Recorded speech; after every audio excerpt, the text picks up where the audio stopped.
V Somanna ನಂತರ GS ಬಸವರಾಜುಗೆ high command ಬುಲಾವ್ ಕೊಟ್ಟಿದೆ. ತುಮಕೂರು ಸಂಸದ ಜಿಎಸ್ ಬಸವರಾಜು ಜೊತೆ ಚರ್ಚೆಗೆ ಮುಂದಾಗಿದೆ ಹೈಕಮಾಂಡ್.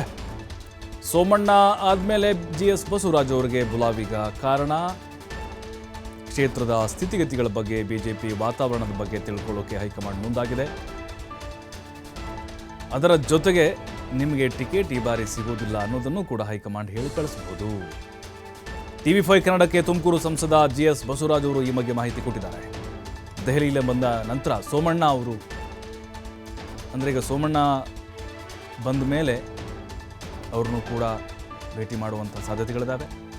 ಸಂಸದರ ಭೇಟಿ ಬಗ್ಗೆ ದೂರವಾಣಿ ಮೂಲಕ ವಿ ಸೋಮಣ್ಣ ತಿಳಿಸಿದ್ದಾರೆ. ತುಮಕೂರು ಲೋಕಕ್ಷೇತ್ರದಲ್ಲಿ 3-4 ಜನ ಆಕಾಂಕ್ಷಿಗಳಿದ್ದಾರೆ. ಸೋಮಣ್ಣ ಸ್ಪರ್ಧೆ ಮಾಡಿದ್ರೆ ಅನುಕೂಲ ಅಂಥೇಳಿ ಜಿಎಸ್ ಬಸವರಾಜ್ ಅವರೇ ಹೇಳ್ತಾ ಇದ್ದಾರೆ. ಯಾಕಂದರೆ ಅವರು ಈಗ ವಯೋಸಹಜ, ಅವರಿಗೆ ವಯಸ್ಸಾಗಿರೋದ್ರಿಂದಾಗಿ ಅವರು ಟಿಕೆಟ್ ಅಂತ ಸಿಗಲ್ಲ. ಮುದ್ದಹನುಮೇಗೌಡ ಕಾಂಗ್ರೆಸ್ಗೆ ಹೋದ್ರೆ ಹೋಗ್ಲಿ ಬಿಡಿ ಅಂತ ಹೇಳಿದ್ದಾರೆ ಜಿಎಸ್ ಬಸವರಾಜ್. ಇನ್ನು ಈ ಬಗ್ಗೆ ನಮ್ಮ ಪ್ರತಿನಿಧಿ ಸಂತೋಷ್ ಸಂಸದ ಜಿಎಸ್ ಬಸವರಾಜ್ ಅವರನ್ನ ಮಾತನಾಡಿಸಿದ್ದಾರೆ, ನೋಡೋಣ. ಮುದ್ದಹನುಮೇಗೌಡ ಕಾಂಗ್ರೆಸ್ನತ್ತ ಮುಖ ಮಾಡಿರ್ತಕ್ಕಂಥದ್ದು, ತುಮಕೂರು ಲೋಕಸಭಾ ಚುನಾವಣೆಯ ರಾಜಕೀಯ ಚಟುವಟಿಕೆಗಳು ಗರಿಗೆದರಿರುವಂಥದ್ದು. ಈ ಕುರಿತು ಮಾತನಾಡೋದಕ್ಕೆ ಹಾಲಿ ಸಂಸದ ಜಿಎಸ್ ಬಸವರಾಜು ಕೂಡ ನನ್ನ ಜೊತೆ ಇದ್ದಾರೆ. ಅವ್ರನ್ನೇ ಮಾತಾಡ್ಸೋ ಹೋಗ್ತೀನಿ. ಸರ್, ಇಷ್ಟು ದಿನಗಳ ಕಾಲ BJPಯಲ್ಲಿದ್ದಂತಹ ಮಾಜಿ ಸಂಸದರಾದಂಥ ಮುದ್ದಹನುಮೇಗೌಡ ಈಗಾಗಲೇ ಕೂಡ ಕಾಂಗ್ರೆಸ್ ನಾಯಕರನ್ನ ಭೇಟಿ ಮಾಡಿರ್ತಕ್ಕಂಥದ್ದು, ಕಾಂಗ್ರೆಸ್ ಪಕ್ಷಕ್ಕೆ ಸೇರ್ಪಡೆ ಆಗ್ತಾರೆ ಅನ್ನೋ ಒಂದಷ್ಟು ಚರ್ಚೆಗಳಾಗ್ತಿರ್ತಕ್ಕಂಥದ್ದು. ಏನು ಹೇಳ್ತೀರಾ? ಅವ್ರ ಇಷ್ಟ, ಯಾವ್ಯಾವ ಪಾರ್ಟಿಯಾಗಿದ್ರು ಇರಬೇಕು, ಎಲ್ಲಿ ಸರಿಗೆ ಚರ್ಮಗೈದ್ರೆ ಹೋಗ್ತಾರೆ, ನಮ್ದೇನು ತೊಂದರೆ ಏನಿಲ್ಲ ಬಿಡಿ. BJP regret to go to BJP, Congress ಹೋಗಿ ಬಿಡಿ ಪಾಪ. ಈ ಬಾರಿ BJPಯಿಂದ ಯಾರ ಕಾಮೆಂಟಪ್ಪ ನಿಮ್ಮ ಅವರು ಒಂದ್ಸಾರಿ MP ಆಗಿದ್ದವರು, ಇನ್ನೊಂದ್ಸರಿ MP ಆಗಿರ್ತಕ್ಕಂಥ ಹೋಗ್ತಾರೆ. ಇಲ್ಲಿ ಮೋದಿ ವರ್ಸಸ್ ಕಾಂಗ್ರೆಸ್ ನಡೀತಾ ಇದೆ ತುಮಕೂರು ಜಿಲ್ಲೆ. ಎರಡೇ ಪಾರ್ಟಿ ಸರಿ, ಎರಡೇ ಸಿಂಬಲ್ಲು. ಒಂದು ಇಲ್ಲ ಇವ್ರದ್ದು ಎಂಥದ್ದು ಹುಲ್ಲು ಹೊರೆ ಹೊತ್ತ ಹೆಣ್ಮಗಳು ನಿಲ್ತಾಳೆ, ಇಲ್ಲ ನಮ್ಮ ಪಾರ್ಟಿಗೆ, ಇಲ್ಲ ನಮ್ಮ ಇದು ಕಮಲ ನಿಲ್ತಿದೆ. ಯಾರು ನಿಲ್ತಾರೆ ನೋಡೋಣ. ಸೋಮಣ್ಣವರು ದೆಹಲಿಯಲ್ಲಿ ಬಿಡಿಬಿಟ್ಟು ಇವತ್ತು ಕೇಂದ್ರ ವರಿಷ್ಠರನ್ನ ಭೇಟಿ ಮಾಡಿರ್ತಕ್ಕಂಥದ್ದು, ಹೈಕಮಾಂಡ್ ವರಿಷ್ಠರನ್ನ ಭೇಟಿ ಮಾಡಿ ಮಾತುಕತೆಯನ್ನು ನಡೆಸಿರ್ತಕ್ಕಂಥದ್ದು.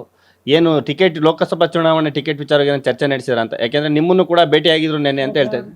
ನಿನ್ನೆ ನಮ್ಮ ಮನೆಯಲ್ಲಿ ತಿಂದ್ಕೊಂಡು ಹೋದ್ರು, ನಮಗೆ ಗೊತ್ತಿಲ್ಲ. ಇವತ್ತು ಅವ್ರು ನೋಡಿದ ಮೇಲೆ ನಾನು ಮಾತಾಡಿಲ್ಲ. ನಾನು ಸಾಯಂಕಾಲ 7 ಗಂಟೆ ಮೇಲೆ ಸಿಗ್ತಾರೆ ನನಗೆ. ಈಗ on the way to Bangalore. ಇದು ರೂಮ್ ಬಿಟ್ಟವ್ರೆ, ಹೇಳಿದರು ತುಮಕೂರಿಗೆ ಬಂದು ಮಾತಾಡ್ತೀನಿ, ಇವರು ಬರ್ತಾರೆ, ಮಾಡ್ತಾರೆ. ಯಾವಾಗ ಬರ್ತಾರೆ ಸರ್? ನಿಮ್ಮನ್ನು ಭೇಟಿ ಆಗ್ತೀನಿ ಅಂತ ಹೇಳಿದಾರ ಈಗ ಅಂತ? ಯಾವ ಟೈಮ್ನಾಗ ಬರ್ತಾರೋ ಗೊತ್ತಿಲ್ಲ, ಆದರೆ ನಾನೇ ಬೆಂಗಳೂರಿಗೆ ಹೋದಾಗ ಮಾತಾಡ್ತಾರೆ ಅಷ್ಟೇ. ಸೋಮಣ್ಣವ್ರು ಬಂದರೆ ತುಮಕೂರಿನಲ್ಲಿ ವರ್ಕೌಟ್ ಆಗ್ತೈತೆ ಸರ್? 100% ವರ್ಕೌಟ್ ಆಗ್ತದೆ. ನೀವು ಸಪೋರ್ಟ್ ಮಾಡ್ತೀರಾ ಅವ್ರಿಗೆ ಅಂತ? 100%. ಯಾರಿಗೆ ಮಾಡ್ರೆ ಮಾಡ್ತೀವಲ್ರಿ. ಸೋಮಣ್ಣಗೂ ಮಾಡಬೇಕು, ಇಲ್ಲ ನಮ್ಮ ಜಿಲ್ಲಾ BJP ಅಧ್ಯಕ್ಷ ನಿಂತರೂ ಮಾಡಬೇಕು, ಇಲ್ಲ ನಮ್ಮ ಡೆವಲಪರ್ ನಿಂತರೂ ಮಾಡೇ ಮಾಡ್ತೀವಿ. ಮಾಧುಸ್ವಾಮಿ ಅವರು ತುಮಕೂರು ಲೋಕಸಭಾ ಚುನಾವಣೆಯಿಂದ ಅವ್ರಿಗೆ ಟಿಕೆಟ್ ಸಿಕ್ಕಿ ಸ್ಪರ್ಧೆ ಮಾಡಿದ್ರೆ ಜಿಎಸ್ ಬಸವರಾಜು ಅವ್ರಿಗೆ ಸಪೋರ್ಟ್ ಮಾಡ್ತಾರ? ಅದು ಈಗಲೇ ಹೇಳೋದಿಲ್ಲ. ಅದು ನಾನು ಹೈಕಮಾಂಡರ್ ಹತ್ರ ಮಾತಾಡ್ತೀನಿ. ಅವ್ರು ಏನೇನು ಮಿಸ್ಡೀಡ್ಸು, ನಮ್ಗೆ ಏನೇನು ತೊಂದರೆ ಕೊಟ್ಟವ್ರು ಅನ್ನೋದ ಒಂದಂತೂ ಇವತ್ತು ಹೇಳ್ತೀನಿ, ನೀವು ಬೇಕಾದ್ರೆ ಬರಿಬೋದು. 2 ದಿನ ಆಯಿತು ಅವ್ರ ಮಂತ್ರಿಗಳಾಗಿ. ಅವ್ರ ಆಫೀಸ್ನಲ್ಲಿ ಅವ್ರ ಈಚೆಗೆ ಅವ್ರ ಗನ್ಮನ್ ಯಾರು ಏನಪ್ಪ ಇದ್ದಾರೆ ಅಂದರೆ ಒಳಗೆ ಹೋದೆ. ಯಾರೋ ಹುಡುಗನ ಕೈಯಲ್ಲಿ ಮಾತಾಡ್ತಿದ್ರು, ಸೀದಾ ಒಳಗಡೆ ಹೋಗಿ ಕುಂತ್ಕೊಂಡೆ. ಅರ್ಧ ಗಂಟೆ ವೆಯ್ಟ್ ಮಾಡಿದೆ. ಆಮೇಲೆ ಕೇಳಿದೆ, ಆರಾಶಿವಾದ ಸರ್, ಸೀದಾ ಎದ್ದು ಬಂದು ಯಾಕೆ ಎದ್ದು ಹೋಗ್ತೀವಿ ಅಂತ ಕೇಳಲಿಲ್ಲ. ಆ ಇನ್ಸಿಡೆಂಟ್ ನನ್ನ ತಲೆ ಒಳಗೈತಿ. ಮಂತ್ರಿ ಆಗಿದ್ದಂಥ ಸಂದರ್ಭದಲ್ಲಿ ನಿಮ್ಮನ್ನು ಸರಿಯಾಗಿ ನಡೆಸ್ಕೊಳ್ಳಿಲ್ಲ ಅಂತ ನೋವು ಇವತ್ತಿದೆ. ಮಾತಾಡ್ತಿಲ್ರಿ ಅವ್ರ ರೂಮ್ಗೆ ಹೋದಾಗ. That incident still is in my mind. ತಿಳ್ಕೊಂಬಿಡಿ, ಮಿಕ್ಕಿದ್ದು ನಾನೇನು ಹೇಳಲ್ಲ. ಅವ್ರು ಏನೇನು ಮಾಡ್ಕೊಂಡವ್ರು ಅವ್ರು ವೈಯಕ್ತಿಕವಾಗಿ ನನಗೇನು ಗೊತ್ತೂ ಇಲ್ಲ. ಇದಿಷ್ಟು ಕೂಡ ಹಾಲಿ ಸಂಸದ ಜಿಎಸ್ ಬಸವರಾಜ್ ಅವರ ಮಾತಾಗಿರ್ತಕ್ಕಂಥದ್ದು. ಕ್ಯಾಮ್ರಾ ಪರ್ಸನ್ ನವೀನ್ ಜೊತೆ ಸಂತೋಷ್ ನಿಟ್ರಳ್ಳಿ, TV5 ಕನ್ನಡ, ತುಮಕೂರು.